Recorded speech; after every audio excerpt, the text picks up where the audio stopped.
Okey. Objektif dia adalah untuk nak memahami kepentingan pendekatan aktiviti belajar melalui bermain dan pelaksanaannya di prasekolah. Kita akan terangkan teknik-teknik yang perlu digunakan oleh guru dalam mengurus aktiviti belajar melalui bermain. Nah, okey, sebelum kita mula, kita nak tanya dengan cikgu-cikgu sekian lah. Apakah pendapat cikgu-cikgu mengapakah bermain ni sambil belajar ni boleh meningkatkan perkembangan kanak-kanak? Okey, macam mana kita katakan yang bermain ni boleh meningkatkan perkembangan kanak-kanak? Sekejap saya kena tengok nama. Macam mana buat?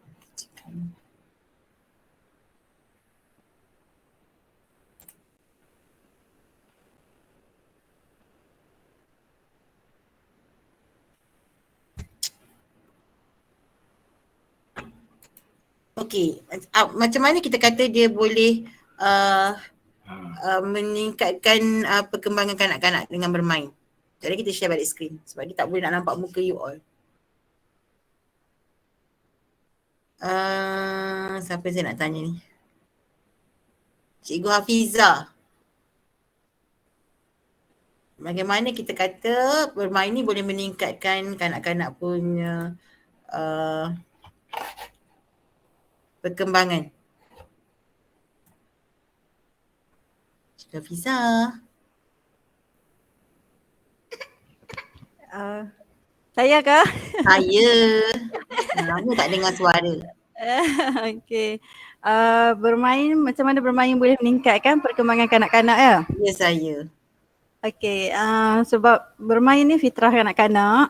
Jadi pembelajaran kanak-kanak tu dia bermula dengan penerokaan lah. Okey. Okey, daripada penerokaan tersebut kanak-kanak dia sebenarnya dia belajar, dia menggunakan segala dia punya kemahiran motor kasar, motor halus dia. Dia tak perlu belajar secara formal macam kanak-kanak dewasa, macam ni lah pelajar-pelajar yang dewasa, macam kita orang dewasa lah. Okey.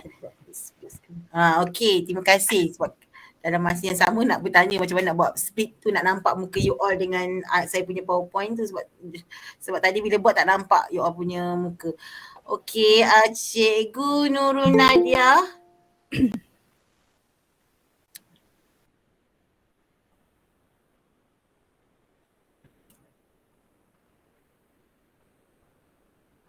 Macam ni. Nanti tak bisa nak share screen tak nampak. Tengok kat betul. Cikgu Nurul Nadia.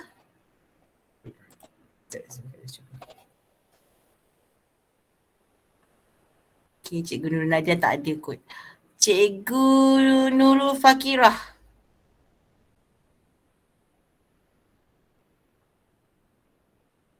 Mana semua orangnya?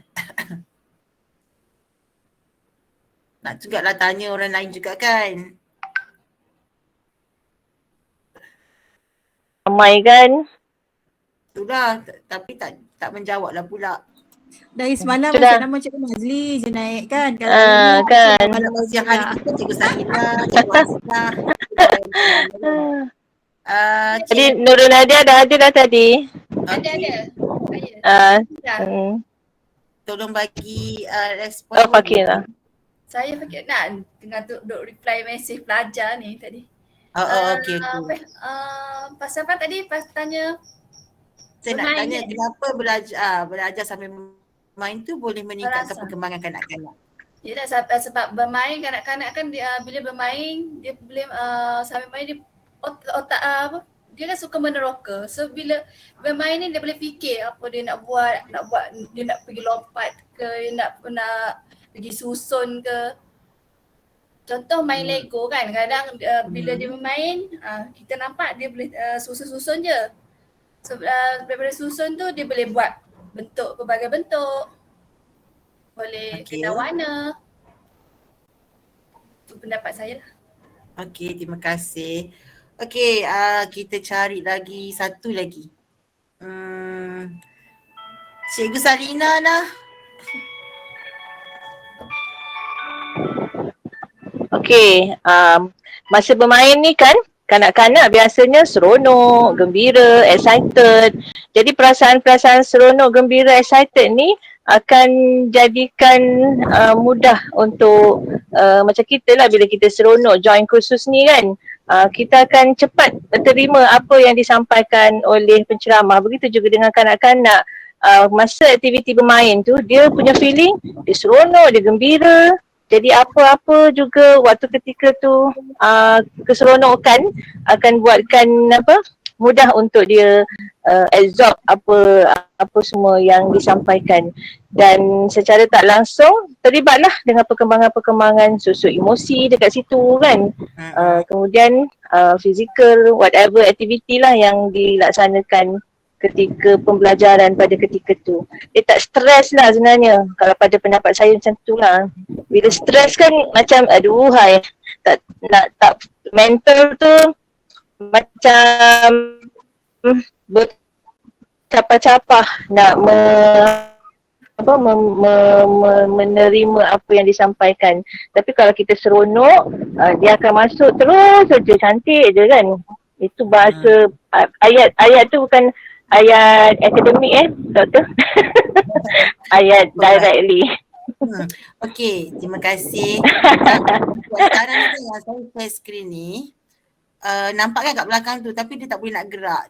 Macam mana saya nak buat ni? Kejap saya cuba. Saya tengah mencuba untuk mencari macam mana saya nak buat.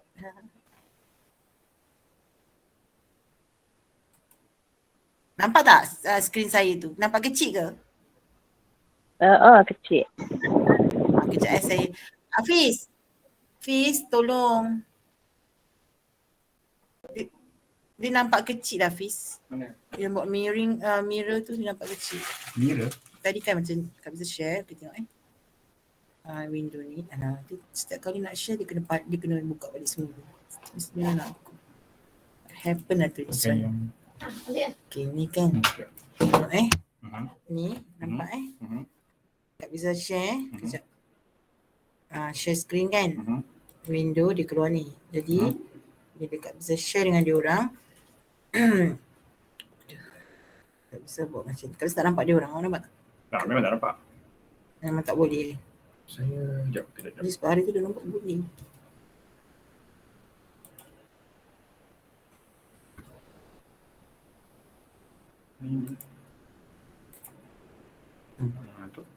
Tapi kat sini, kat bisa tak benda ni tak boleh nak.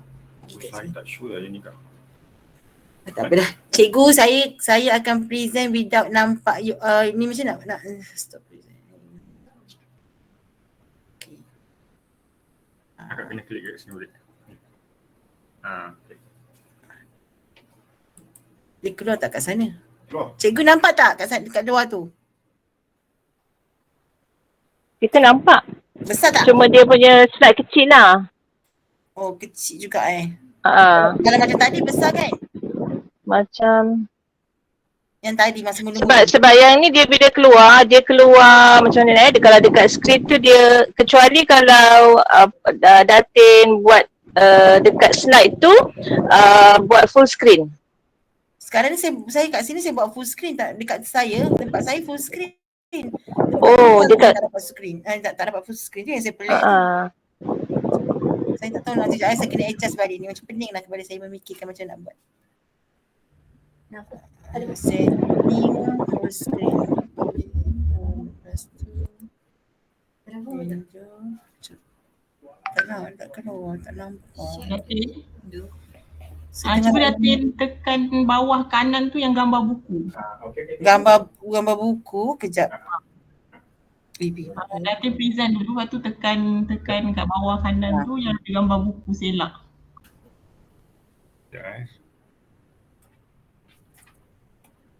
Mana? Dia kena tutup dulu, kena buka balik semula. Dia tak boleh macam tu. Kena present dulu, lepas tu tekan dekat gambar buku bawah. Mana kat ni? Tu. Mak ajar. Siapa ni? Nana je. Masuk. Tu buka yang ni. Dia kecil. Tu yang buku bawah tu. Sebelah kanan bawah ada gambar buku. Belah Sebelah kanan bawah. kotak kecil tu. Sebelah dia. Sini. Sini. Sini. Yang sebelah slideshow tu. Dekat sini. Dekat sini. Ni. Cuba try. Tu. Ada aplikasi slideshow. Ni. Sebelah slideshow yang bawah kanan. Oh, Ada bentuk Ada gambar buku kan? Cuba tekan situ. kotak dua tu. Dekat speaker tu kan? Okay. Boleh nampak. okey dah. Besar Okay. tak? Boleh nampak lah Datin.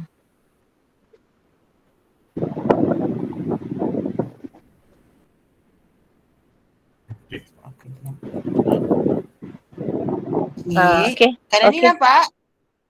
Okey, boleh. Nampak je. Nampak je. Tapi saya kena tenung sikit lah. Part ni kecil sikit tak apa lah. Okay, kita pengenalan dia kita kata pasal bermain ni dia kata secara amnya kita boleh definisikan sebagai apa saja aktiviti yang boleh memberikan kegembiraan dan kepuasannya kepada kanak-kanak sebab dia bila dia main tu dia tak fikir baik buruknya. Okey. Lepas tu bermain ni juga dianggap sebagai satu pekerjaan lah bagi kanak-kanak yang mana dia tidak pekerjaan yang tak ada tanpa memikirkan hasil ataupun apa tujuan yang dia nak bermain tu sebab pada dia adalah keseronokan dan kegembiraan sahaja. Okey, kemudian bermain juga merupakan satu aktiviti yang bukan dipaksa tetapi dia adalah keinginan semula jadi kanak-kanak lah seperti yang dimaklumkan oleh Krauss 1990 lah. Okey, Carl pula memaklumkan dalam teorinya dia kata main tu penting bagi kanak-kanak sebab main ni boleh menyediakan peluang kepada kanak-kanak untuk meluahkan diorang punya pendapat lah. Bila dia main tu ada apa-apa saja aktiviti yang dia nak buat dia akan rasa bahawa apa saja yang dia fikirkan dia rasa baik untuk diri dia akan bersetuju dengan apa yang dia buat. Kemudian kita tengok pula Freud pula kata main ni beri peluang kepada kanak-kanak untuk mendapat perasaan yang mengawal keadaan dia. Maksudnya bila dia bermain dia boleh kontrol emosi dia. Okay, dia dapat dia bantu kanak-kanak ni untuk menghilangkan rasa stres dia dan sebagainya lah. Okey, kemudian main dalam kurikulum pula dalam dunia pendidikan prasekolah kita katakan dilaksanakan berdasarkan kurikulum yang kita sediakan. Maksudnya kita nak kanak-kanak tu mendapat pendidikan dan ada juga samping itu dia pakai dengan apa yang dia telah dilaksanakan. Kena pakai ni sebab Okey. Bagi konteks prasekolah pula di Malaysia ni khususnya dari perspektif kurikulum bermain bukanlah main yang bebas lah. Kita bagi dia main tu kita ada perancangan, kita gunakan RPH untuk nak kontrol permainan tu tetapi kita adakan unsur-unsur yang main yang terancang. Ini kita dah pastikan okey hari ni kita nak ajar mengenai tunjang apa dan kita nak kanak-kanak ni capai apa dia punya objektif. Lepas tu kita juga jadikan main tu berstruktur tetapi dalam berstruktur tu kita fleksibel kepada kanak-kanak dan dia memenuhi keperluan konektif, fizikal dia dan sosial untuk kanak-kanak ni. Maksudnya psikomotor dan efektif sosial dia. Okey, dalam bermain yang dilaksanakan di prasekolah kita ada perancangan lah. Sebab perancangan kita kata bermain tu perlu dilaksanakan sambil belajar dan kita nak merealisasikan bahawa pendidikan yang ada kat prasekolah ni dapat membantu perkembangan kanak-kanak lah. Okay, supaya kanak-kanak ni tahu bahawa apa permainan yang diberi oleh cikgu tu sebenarnya ada tujuan yang tertentu. Okay. Kepentingan bermain. Main ni dikata sejak lahir dia merupakan aktiviti utama lah. Okay, aktiviti utama kepada kanak-kanak iaitu dari segi fizikal, dia punya intelek, lepas tu dia punya sosial dan emosi dia. Okay, macam kita tengok baby masa dalam dia lahir pun bila dia dah dengar suara ibu, lepas tu kita rajin buat baca ke dengan dia apa semua, dia dah start dah tunjukkan fizikal. Bila dengar suara ibu dia akan tangan dia dah start ataupun kepala dia dah start nak menoleh kepada bunyi suara tersebut. Lepas tu dalam masa yang sama dia dah start tunjukkan emosi, dia akan senyum dan sebagainya lah. Dan masa yang sama juga bersosial tu dia buat interaksi dengan ibu atau bapa dia yang biasa dia dengar suara. Okay, bagi kanak-kanak dia kata main ni merupakan satu laluan lah yang membolehkan kanak-kanak itu belajar tentang persekitaran dia. Okay, dari segi main tu dia akan buat penerokaan, lepas tu dia buat simulasi, then dia mungkin buat main peranan, okay, meniru dan sebagainya. Dan dia akan gunakan apa sahaja peralatan yang ada untuk nak pastikan dia boleh membuat sesuatu tu dengan bermain. Okey, bermain juga merupakan satu pendekatan terancang dan berstruktur lah yang memberi peluang kepada kanak-kanak ni belajar dalam suasana yang tidak formal, menyeronokkan dan bebas. Bila kita tak ada terapkan terlalu banyak peraturan-peraturan yang sampai kanak-kanak rasa susah nak ni, dia akan lagi macam tak berapa selesa kan. Jadi bila dia nak buat formal tu dia nak bebas untuk melakukan aktiviti. Okey, kanak-kanak juga bila dalam proses bermain ni dia akan dapat pengalaman secara langsung lah. Okey, kalau dia buat tak berjaya dia akan buat lagi. Mungkin masa dia berlari lah, katakan berlari anak terjatuh sebab dia kaki dia tak kuat lagi, nanti dia akan bangun lagi dan cuba lagi dan cuba lagi. Okey. Sebab tu kalau kita kata anak masa kecil-kecil ni kalau luka pun kita tak rasa dah yang macam luka tu akan membuat kanak-kanak tu rasa tak nak buat lagi, sebab pada dia itu adalah proses dia belajar. Okay. And then main ni juga adalah proses pembelajaran yang lebih berkesan dalam peringkat operasi konkret 7 hingga 12 tahun, di mana dia belajar melalui hands on, penglibatan dia dan interaksi. Apa dia yang dia buat eksperimen dia Pengalaman langsung yang paling asas dan semula jadi untuk kanak-kanak adalah bermain. Okey, kalau kita tengok pengalaman langsung yang kanak-kanak peroleh ini, dia boleh dapat daripada cara yang berbeza-beza, iaitu dia boleh dapat daripada projek pembelajaran berkumpulan dia buat secara LDK. Okay. Lepas tu dia buat pendidikan luar, maksudnya dia pergi ke luar daripada konteks dalam kelas dia. Okay, dia pergi tengok macam nature walk, macam dia tengok apa yang berlaku di persekitarannya. And then daripada kerja lapangan, maksudnya kita bawa dia lawatan dan sebagainya. Okay, lepas tu kita dari segi amali, lawatan sambil belajar dan drama lah. Okey, main ni bermakna sekiranya dia mempunyai ciri-ciri berikutlah. Kalau kita kata kita nak buatkan main ni satu aktiviti yang ada motivasi intrinsik, dilaksanakan untuk kepuasan, itu adalah salah satu ciri permainan. Lepas tu main hendaklah dipilih secara bebas mengikut kehendak kanak-kanak, tidak dipaksa lah. Kalau walaupun kita dah buat RPH tu, kadang-kadang kita tengok balik. Bila kita buat dengan kanak-kanak, kadang-kadang ada yang nak buat, ada yang tak nak buat. Dan yang tak nak buat tu kita tanya kenapa. Mungkin ada benda yang dia rasa dia dah biasa buat, dia tak selesa. Sebab itulah saya selalu share bila kita orang pergi ke Shanghai, saya pergi Shanghai. Dekat Shanghai dia punya rancangan mengajar tu, dia tidak buat satu saja tau. Macam dia buat berbagai-bagai RPH dalam satu perkembangan ataupun satu tunjang. Kalau itulah kita kata fizikal, dia akan membuat main bola, kayu basikal, memanjat dan sebagainya. Jadi kanak-kanak tu boleh pilih mana yang dia nak mana tempat yang dia nak pergi. Jadi kat situlah nampak kanak-kanak akan rasa puas. Okey, dia main kat sini sekejap, dia akan pergi sini. Walaupun dalam tempoh 30 minit dia boleh pergi ke semua-semua tu, dia punya guru memantau. Macam dia tengok saja dekat the way dia akan memantau, tengok budak-budak ni capai tak dia punya kehendak tu. Okey. Okey, lepas tu dia kata main tu hendaklah membawa keseronokan. Ya, kita tak naklah bila kita suruh budak main, budak akan rasa tertekan. Okey. Bila rasa tertekan tu dia akan rasa tidak selesa. Jadi kalau tak selesa dia tak akan buat. Jadi kita nak kanak-kanak ni main dengan rasa ada keseronokan kat situ. Okey. Lepas tu main hendaklah mengandungi unsur khayalan agar dapat memenuhi keperluan atau kepuasan kanak-kanak. Bila bermain ni kita nak kanak-kanak berimajinasi. Contoh dia main dia jadi meniru lakonan dan sebagainya. Jadi kanak-kanak ni akan berfikir, oh saya adalah puteri raja, saya sangat cantik, okey, saya orang kaya dan sebagainya. Dekat situ nanti dia akan rasa seronoknya kalau jadi ni. Dia boleh menghayati watak tersebut lah. Okey.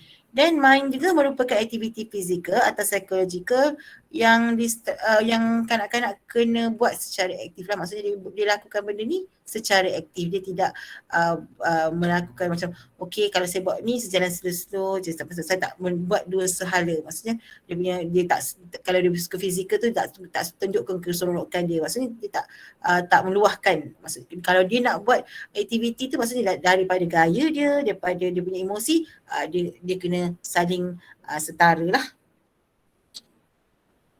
Okey, peranan main ni pula dia akan dapat mengawal emosi kanak-kanak. Okey. Bila main ni kanak-kanak akan start. Okey, dia akan cuba kontrol tak nak gaduh dengan kawan. Lepas tu kan kalau walaupun dia rasa dia tak puas hati, dia akan cakap lepas tu. Okay? Dia kata dia akan cakap dengan orang lain, tak adalah nak gaduh dengan kawan dan sebagainya. Okay? Lepas tu dia membantu kanak-kanak untuk berfikir. Okay? Bila dia berfikir tak nak gaduh tu pun dah satu benda yang baik untuk dia. Okay? Dia dah positif dah.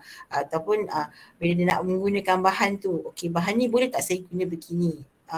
Boleh tak saya baling? Kalau bola ni kalau saya tak nak baling saya boleh buat apa lagi? Jadi dia kena berfikir.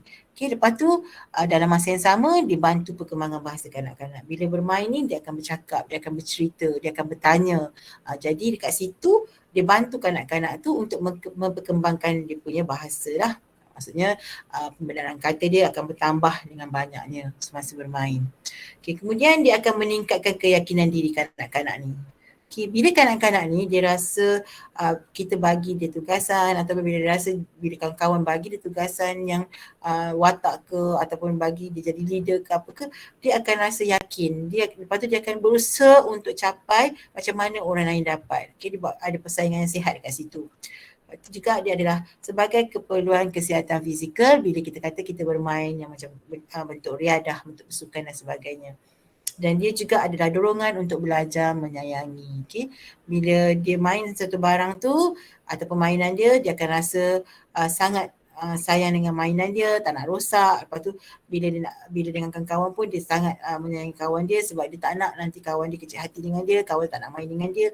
Itu semua adalah tunjuk kanak-kanak tu rasa mainan ni, pemain ni boleh menjadikan kanak-kanak tu belajar menyayangi antara satu sama lain, belajar menyayangi persekitaran dia dan sebagainya.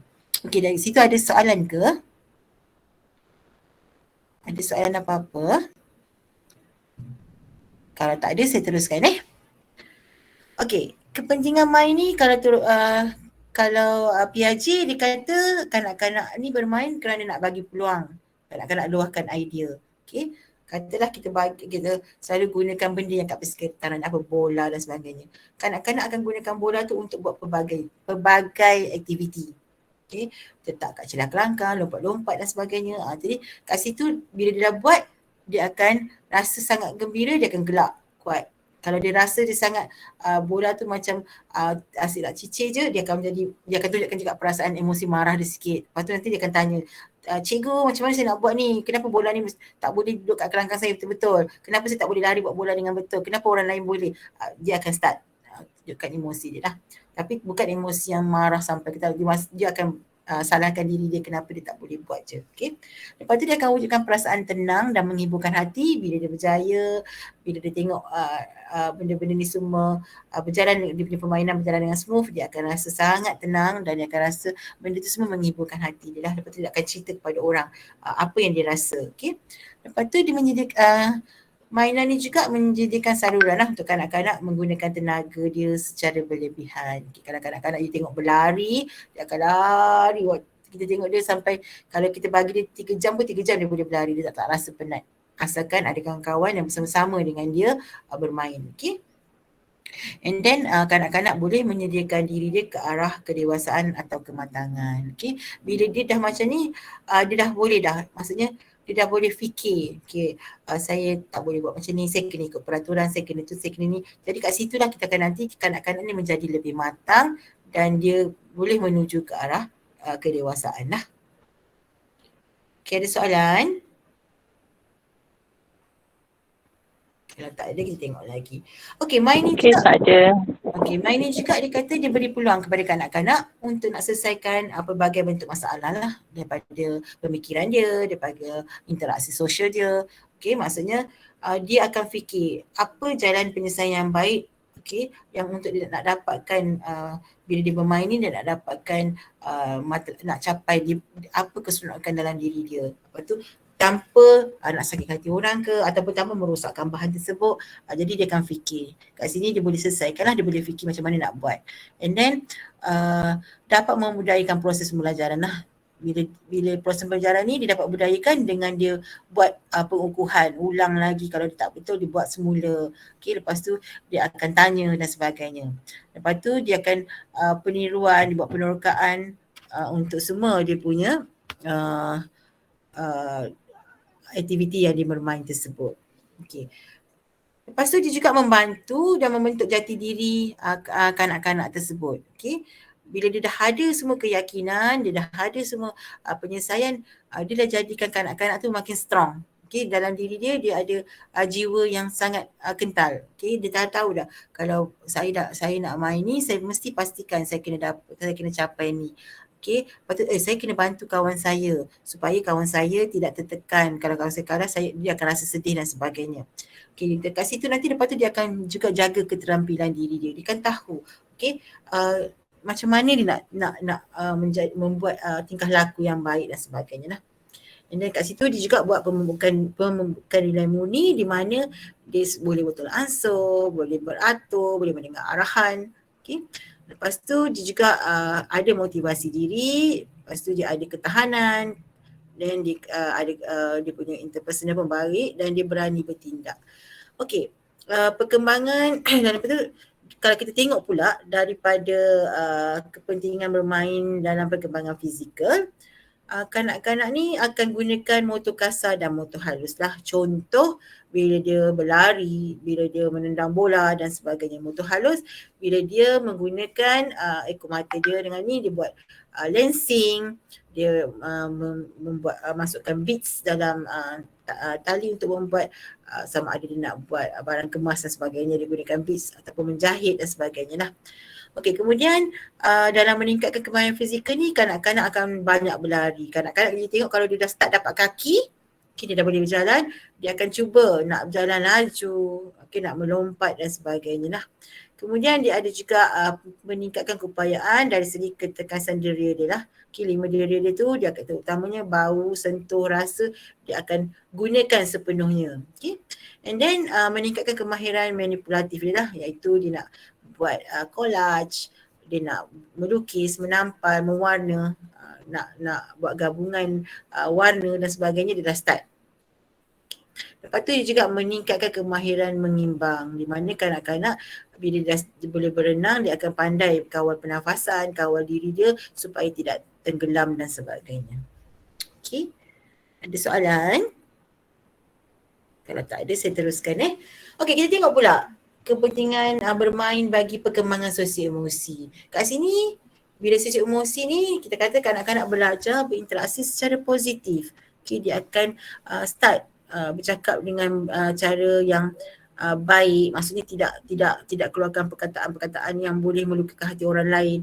Okey, tapi kita tengok juga macam mana orang persekitarannya. Sebab macam kita tengok sekarang ni, kalau saya selalu tengok dari segi anak saya macam main gadget kan. Dia akan, kalau kat gadget tu dia akan marah sebab dia tak boleh sentuh siapa. Dia marah dekat telefon tu, kenapa ni hang, kenapa tu. Dia dah start. Bila macam tu nanti bila ada orang yang mengeluarkan kata-kata yang negatif, orang-orang yang bermain tu pula akan jadi juga dia punya sebab kita kalau tak pantau dia akan juga gunakan kata-kata negatif. Sebab tu dalam bermain ni kita orang dewasa ni, cikgu ni mesti ada bersama, okey, dan kita boleh tegur secara direct, okey, tak boleh cakap macam ni, kenapa kita cakap, okey, tak elok cakap kepada dengan kawan benda-benda yang kasar, dan dari situ kanak-kanak akan startlah berinteraksi secara positif, okey. Lepas tu dia belajar menghormati hak orang lain, okey. Kita nak anak-anak ni tak berebut. Lepas tu kalau kawan dah pegang, kita nak anak-anak ni pastikan yang dia tidak merampas. Kalau nak, dia minta secara baik. Okay. Lepas tu kita nak juga anak-anak menghargai alam sekitar, di mana kita ajar kanak-kanak ni membuat barang mainan dari bahan terpakai, lepas tu cara nak simpan dan sebagainya. Dan kita juga ajar kanak-kanak untuk menghormati nilai budaya. Okay. Kita ada banyak dari segi bukan dari segi dari segi dia punya interaksi sosial saja, dari segi nak gunakan barang-barang mainan yang ada pun. Maksudnya okey, mungkin orang Melayu ada banyak buau apa namanya congkak dan sebagainya. Lepas tu dari situ bangsa-bangsa lain, orang Cina, orang India, dia juga ada permainan-permainan yang dia ada sendiri, dan kita kena gunakan dan saling menghormati mainan-mainan dari budaya-budaya yang berbeza. Okay. Lepas tu dikurangkan tekanan. Maksudnya bila kanak-kanak ni katalah dia menangis, dia bagi dia mainan, dan kanak-kanak tu akan dalam masa yang sama dia akan slow down dan dia lama-lama dia akan lupa apa yang menjadi tekanan kepada dia. Okay. Kemudian dalam masa yang sama juga permainan juga dalam sisi perkembangan sisi emosi ni, dia akan memenuhi keperluan naluri ingin tahu kanak-kanak. Kanak-kanak akan start tanya, kenapa kalau saya bawa, kenapa bila saya main dengan kereta botol ni padahal ringan kan, kenapa bila saya letak je benda dia akan tiba-tiba turun ke bawah, benda apa yang saya letak. Okay. Dia kata dia taruh batu, kalau letak batu kenapa ke bawah, dan situ dia akan belajar dan tanya, oh kalau berat memang jatuh ke, kalau ringan apa ya, dia akan start tanya, dan you all kena bagilah apa benda dia punya yang nak yang soalan-soalan dia tu lah kena bantu. Sebab kalau dulu saya ingat saya punya anak pernah tanya saya, betul ke katak tu, sebab dengan lagu kan, betul ke katak kalau panggil hujan memang akan hujan ke, dia kata kata katak panggil hujan tu memang katak tu nak kena makan dengan ular. Budak dia start tanya, jadi kat situ you kena bagi dia, sebab bila dia dah pandai, kalau dia akan cakap dengan saya, Umi, sebenarnya salah lah, sebenarnya kan air tu disedut, dia akan start lah cerita, bila dia dah start belajar, dia akan relate balik ke orang tu cakap salah. Sebab tu jadi sebagai guru, kita kena pastikan kita terang yang sebenarnya, kenapa orang dulu cakap macam tu, apa semualah, kita kena beritahu dia tu mentor orang dulu dan sebagainya. Sebab masa dulu, kalau saya cakap dengan anak saya, masa dulu mungkinlah orang tengok bila hujan tu ada nampak ular, macam tu lah. Dia kata, oh okay, dia boleh terima. Dia macam kita kena jelaskan dengan dia. Okay. Lepas tu kita tengok pula kepentingan bermain bagi perkembangan kognitif atau intelek. Okay. Dia akan meningkatkan daya kreativiti dan imajinasi kanak-kanak. Okay. Bila kanak-kanak tu buat sesuatu, dia akan fikir, oh, saya nak macam ni, saya nak macam ni. Sebab itulah bila kanak-kanak, kalau kita bagi kereta mainan tu, awal-awalnya kita bagi kita mainan 5 minit je, dia akan jadi kereta lah, dia akan main macam tu, tolak apa semua. Tapi lepas daripada 5 minit atau 10 minit tu, kereta tu akan terbarai. Okay. Dia akan jadikan kereta tu macam kapal, dia akan jadi kereta tu macam kapal terbang dan sebagainya. Sebab dia kat situ, dia dah ada imajinasi dia yang tersendiri. Okay. Dan bila dia buat benda tu semua, dia akan meneroka sesuatu yang baru. Dan masa dia meneroka tu, bila ada orang kata, wah cantiknya you punya kereta, you dah jadikan dia kapal terbang ke, you dah jadi kapal ke, nanti dia akan start bercerita kenapa dia buat macam tu. Jadi kat situ dia dah start mengeluarkan banyak pembedaan kata yang membuat jadi ayat panjang, dan lama-lama dia akan dapat menguasai bahasa-bahasa kata-kata yang digunakan oleh kita sehari-hari. Okey.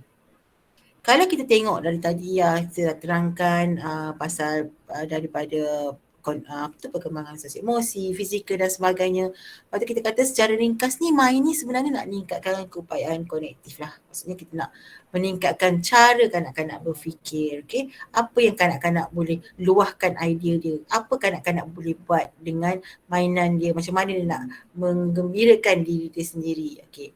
Lepas tu kita kata dalam masa yang sama kanak-kanak tu akan menjadi inovatif, dia akan kritis dan sangat kreatif dalam nak membuat sesuatu. Okay. Kanak-kanak juga bila bermain ni dia akan start buat penerokaan. Bila dia buat penerokaan, dia start tanya, dia start belajar, buat explore apa semua ni, nanti dia akan dia gunakan eksperimen dia. Okay. Dalam eksperimen tu dia dapat bantulah selesaikan masalah dan dia akhirnya membina kemahiran sosial. Maksudnya dia boleh bercakap dengan orang, dia boleh bercerita apa yang dia dah buat dan dia faham dekat dunia apa yang berlaku dekat dunia sekeliling dia. Okey, kalau saya buang sampah, saya tak gunakan barang ni akan menjadikan banjir, menjadikan bencana alam lain dan sebagainya. Okey, lepas tu kanak-kanak juga boleh mempelajari banyak bahasa. Okey, kanak-kanak sangat mudah, terutamanya dia masuk umur 3 tahun Dah masuk umur 3 tahun hingga 4 ni dia start boleh banyak bahasa. Kalau dia berkawan, dia boleh faham bahasa Cina, dia boleh faham bahasa India dan sebagainya. And then dia juga boleh membantulah mengatasi perasaan tertekan kanak-kanak kalau kena marah dengan ibu bapa ke dan sebagainya. Bila dia bermain, dia akan atasi itulah. And then dia boleh bina kemahiran kendiri yang positif, ada sikap tanggungjawab. Selepas bermain kita minta dia kemas, dia akan kemas dan dia akan pastikan mainan dia tidak rosak dan sebagainya. And then dia juga tahu bagaimana peranan orang dewasa. Maksudnya dia tahu, okay, mainan ni saya kena simpan tempat yang baik, saya kena bersihkan supaya tak ada kotoran, lepas tak ada orang yang jatuh dan sebagainya. Itu adalah peranan orang dewasa. Bila kita dah start ajar dia dah tahu dah apa dia punya tugas-tugas semasa dia menggunakan barang mainan dia. Okey, kita tengok pula.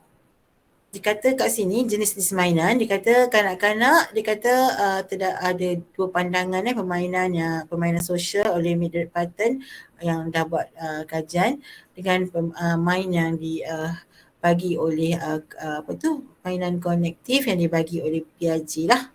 Kita tengok apa dia. Okey, kalau Mildred Patton kata permainan sosial ni, dia kata dia kaji dari aspek sosial yang dikategorikan ada 6 peringkat pembentukan permainan sosial yang dimainkan oleh kanak-kanak ni lah. Okey, kanak-kanak ni dia kata bermain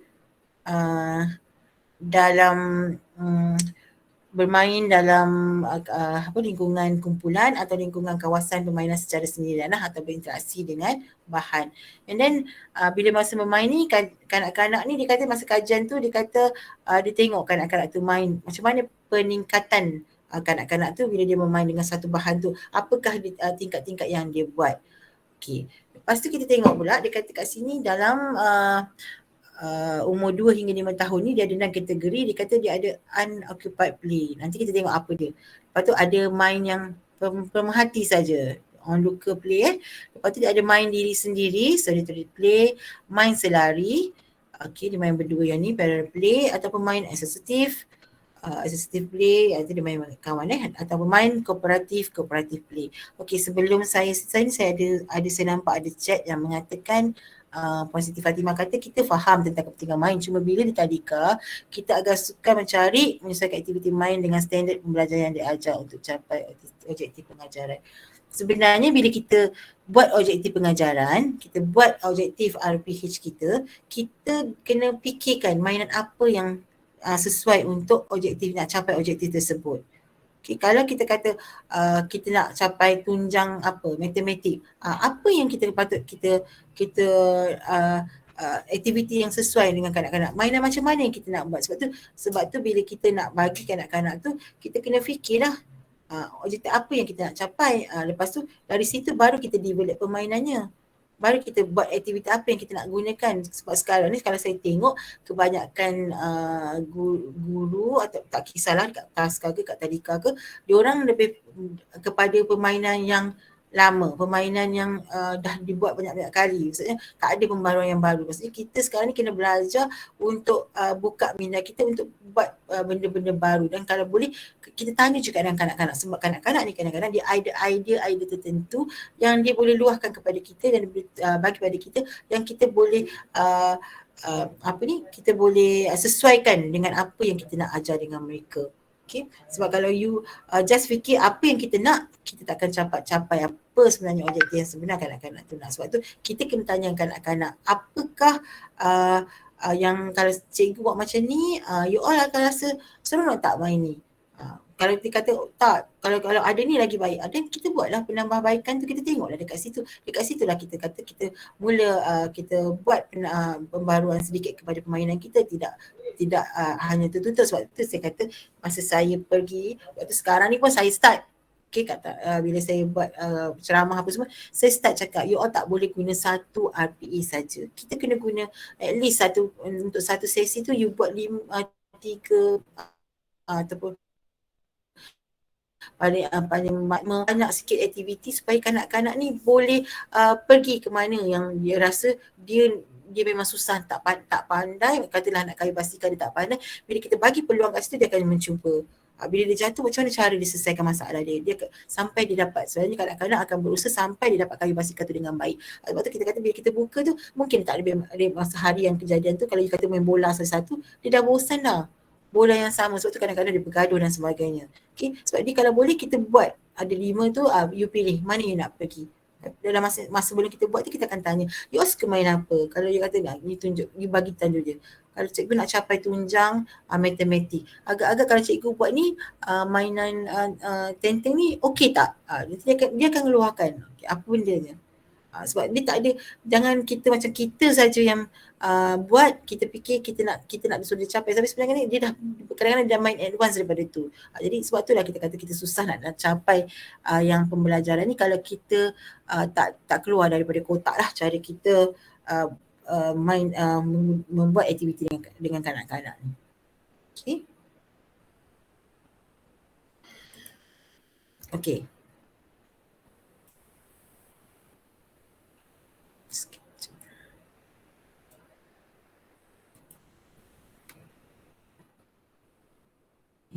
Tak boleh pula ni. Stop. Boleh tak? Sekejap.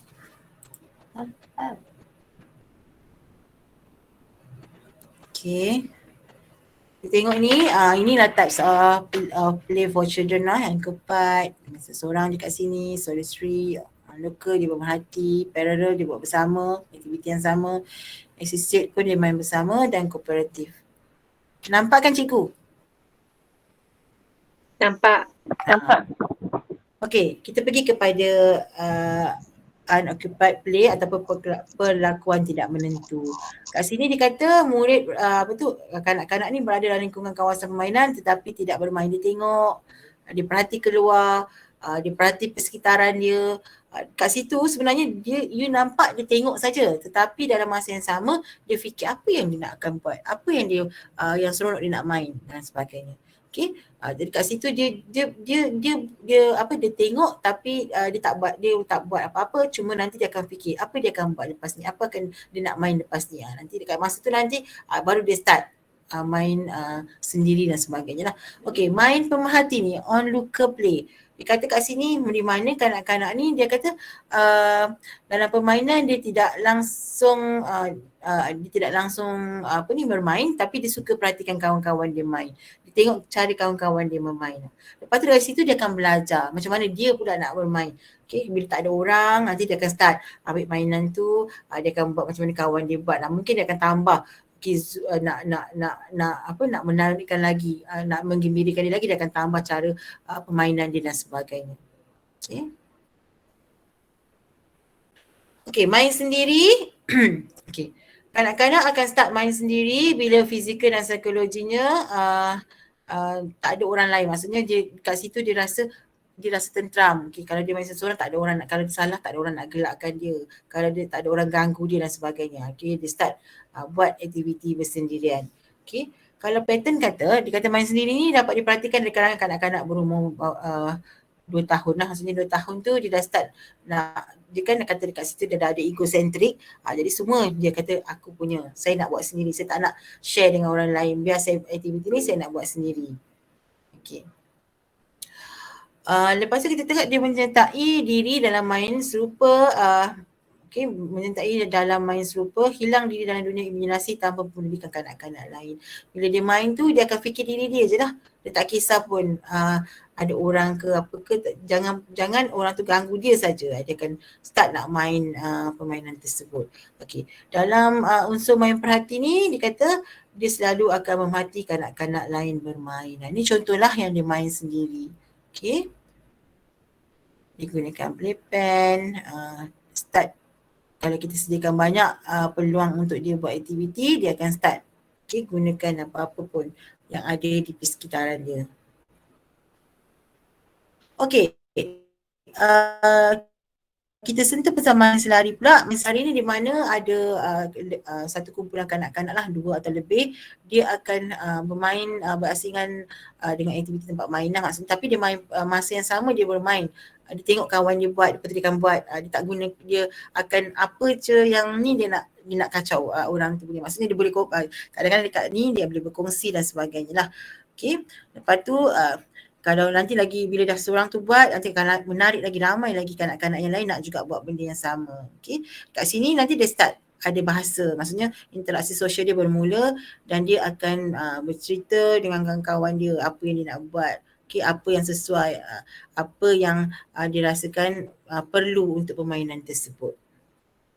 Okay, nanti kita panggil main selari parallel play. Okay. Okay, main asosiatif ni pula dia kata di mana permainan ni dibuat oleh 2 atau sekumpulan kanak-kanak yang menggunakan peralatan yang sama. Okay, dia share peralatan, lepas tu dia buat aktiviti, contohnya pensil warna, beads dan sebagainya lah. Okay, yang sini dia akan melibatkan kerjasama. Selalunya yang kat sini lebih kanak-kanak yang dalam 4 tahun. Dah start kanak-kanak yang dah boleh berfikir, boleh bermain secara berkumpulan lah.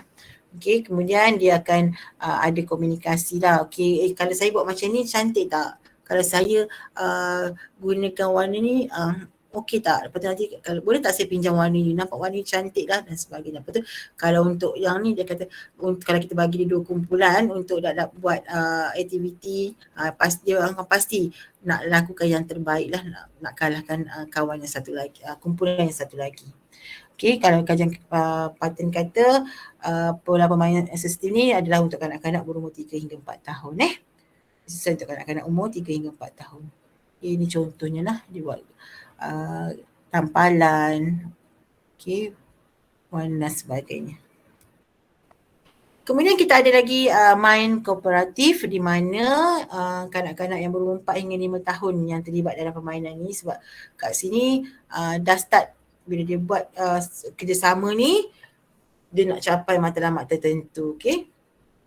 Dan selalunya bila aktiviti ni dibuat, kita akan bagi dia lah setiap kanak-kanak tu apa dia punya tanggungjawab dan apa yang kita nak capai. Okay, kemudian ada peranan masing-masing yang mereka kena saling bantu-membantu untuk capai matlamat yang ditetapkan. Okay. Untuk kooperatif ni dia kata dia ada matlamat yang tinggi lah, okay. Dan terutama sekali bila dia kata dia buat berkaitan dengan interaksi sosial lah, main sosial lah.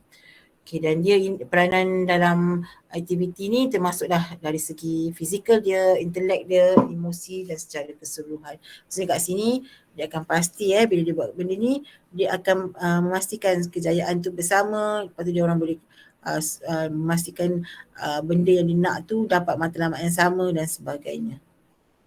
Okay. Okay, betul Puan Fatimah, dia ada peringkat umur ke pattern. Okay, kita tengok lagi.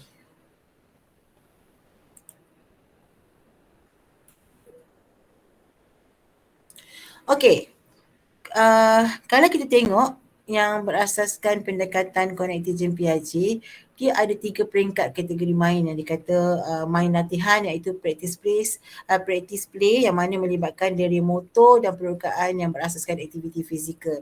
Ini lebih kepada kanak-kanak yang berumur 6 bulan hingga 2 tahun lah. And then kita ada kita ada main simbolik di mana kanak-kanak akan lebih banyak imajinasi, dia akan berlakon, dia suka main meniru ataupun dia suka yang melibatkan penggunaan perwakilan metode. Maksudnya dia kena fikir, dia kena ingat maksudnya nak tiru gaya mak, nak tiru gaya bapak dan sebagainya. Yang ini adalah kanak-kanak yang berumur 2 tahun hingga 6 tahun lah.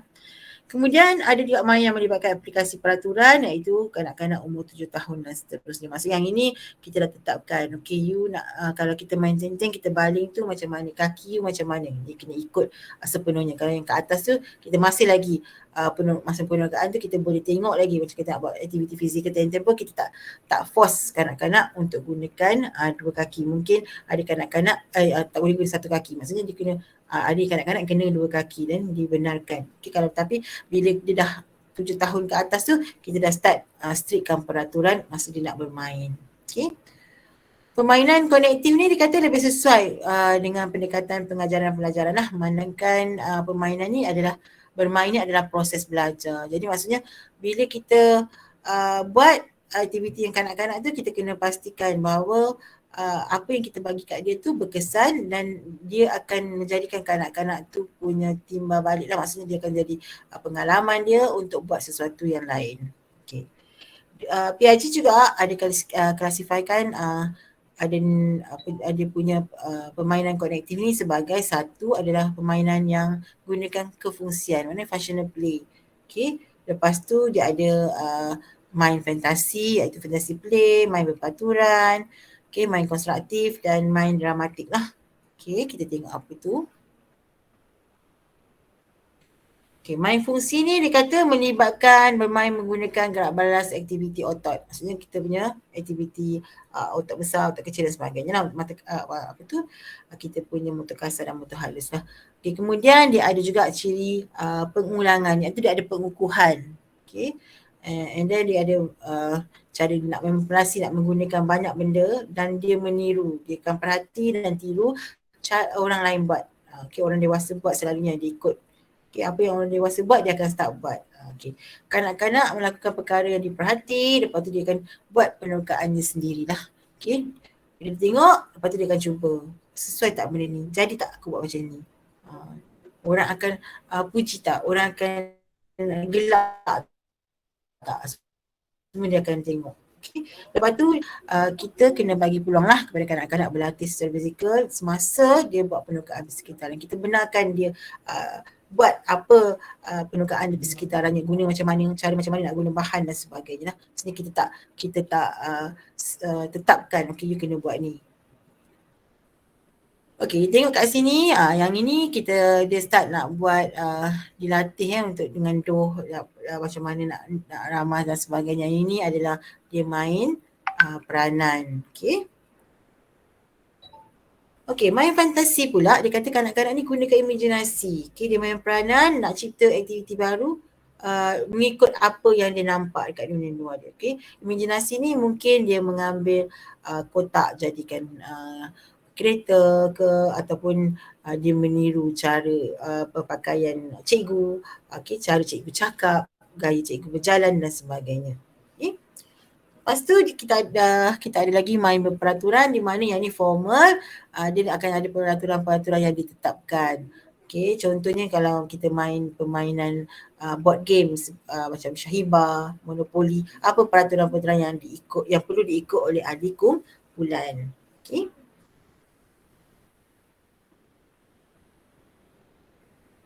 Okay.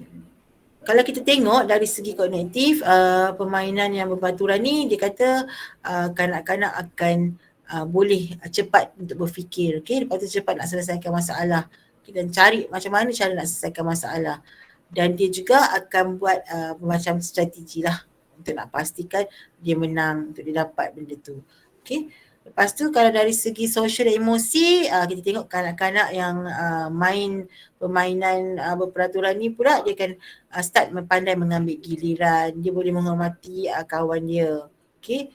Lepas tu dia start boleh berkomunikasi, tolak ansur dan dia sentiasa menghormati orang lain punya kemenangan atau kegagalan lah. Dia takkan nak marah dan sebagainya lah. Dia tahu dah adat bermain tu macam mana. Okay. Lepas tu main konstruktif, dia kata melibatkan bermain untuk membina pengetahuan dan mengenali dunia lah. Di mana kat sini kanak-kanak akan berusaha untuk membuat ciptaan-ciptaan dari persekitarannya. Contoh kalau dekat pantai dia boleh buat istana pasir, kalau dekat rumah apa yang dia boleh gunakan untuk nak main masak-masak ke, dia nak pergi cari, nak buat bahan belaan ke dan sebagainya lah. Okay. Okay, kemudian kita ada main dramatik di mana yang ini kanak-kanak akan melibatkan banyak interaksi verbal lah. Dia akan melakonkan watak-watak tertentu. Okay. Selalunya dia lebih suka kepada watak-watak mereka yang dekat dengan dia lah.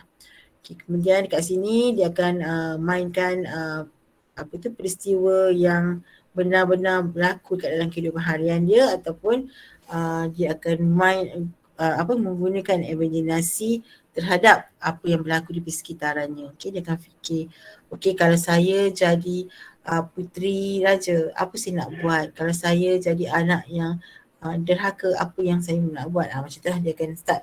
Okay, dia pandai dah nak memikirkan. Okay, ini kita kata kalau kita tengok pula ciri-ciri mainan ciri-ciri main ni dia ada penglibatan yang aktif lah, di mana kita kata kanak-kanak ni kita benarkan dia bermain secara bebas dan dia boleh gunakan seluruh anggota badan dia. Okay, motor halus dia, motor kasar dia. Lepas tu dia boleh buat manipulasi terhadap bahan-bahan yang ada. Contohnya dia boleh ambil warna, dia boleh gunakan warna tu untuk buat aktiviti meniup, buat aktiviti tampalan dan sebagainya. Okay. Dekat sini dia kata kanak-kanak akan melibatkan diri. Maksudnya dia nak buat bersama-sama dengan rakan-rakan dan dia nak berbual dengan rakan-rakan tentang aktiviti yang dilakukan. Okey, lepas tu dia ada motivasi intrinsik di mana ada juga yang kanak-kanak ni berkeinginan untuk membuat aktiviti tu datang daripada dalam diri dia sendiri, semua jadi dia. Okey, dia nak katalah dia nampak sesuatu bahan tu atau objek tu, dia nak buat benda tu lebih menarik. Dia akan buat apa saja nak pastikan benda tu lebih menarik, dan bila kita tengok dia akan seolah adalah ciptaan baru daripada idea baru dari dia. Seringkali kanak-kanak bermain untuk keseronokan dan kepuasan diri lah. Maksudnya kalau mereka yang ada motivasi intrinsik ni, dia akan gunakan mainan tu untuk kepuasan diri dia dan bukan orang puji ke apa, dia akan buat sendiri. Okay. Lepas tu kita tengok pula dia ada main yang bebas untuk memilih, di mana kat sini dia tak paksa pun kanak-kanak tu nak main apa, dan dia boleh pilih apa mainan yang disukai yang telah ditanyakan oleh guru kepadanya. Okay. Dan ini bila kanak-kanak dapat melaksanakan penerkaan tu, lepas tu dia boleh gunakan apa yang dia mahu. Dekat situ kata kanak-kanak boleh sesuaikan diri dengan apa yang ada di sekelilingnya, dan dia akan berusaha untuk meningkatkan dia punya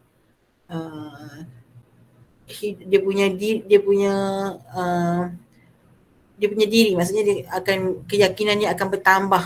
Okay, tak ada sekatan yang kita kata dia tak boleh buat tu, tak boleh buat ni. Maksudnya dia letak kat situ, dia boleh je nak buat apa-apa yang disukai olehnya. Dia boleh pilih apa saja dia nak main dan sebagainya. Okey, ada soalan ke? Ada soalan? Okey, tak ada. Okey, kalau tak ada saya bagi break 5 minit dulu.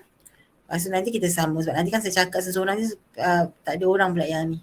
Okey, kita break sekejap 5 minit, kita rehat sekejap 5 minit. Okey, terima kasih. Saya dengar ni.